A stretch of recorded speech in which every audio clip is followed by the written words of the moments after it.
Selamat sore Tribuners, saat ini sedang berada di Jalan Mustafa Dengbunga.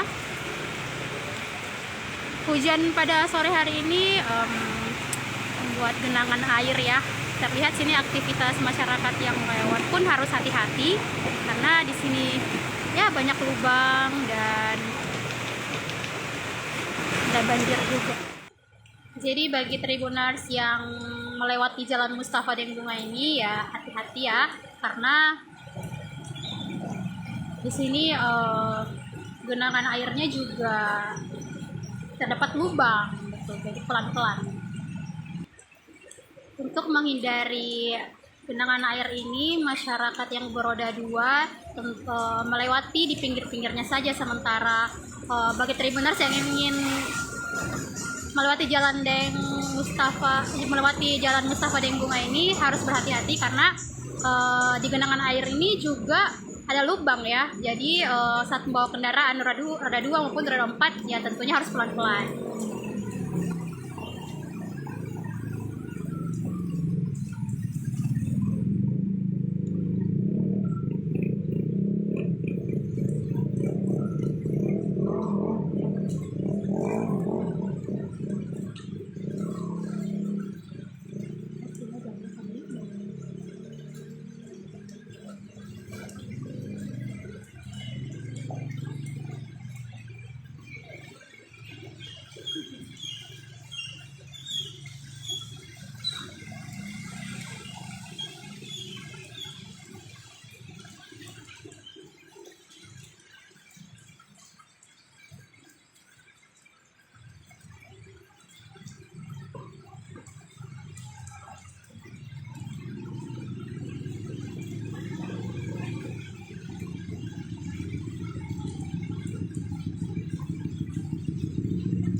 Baik Tribuners, itulah laporan cuaca yang bisa saya berikan pada hari ini.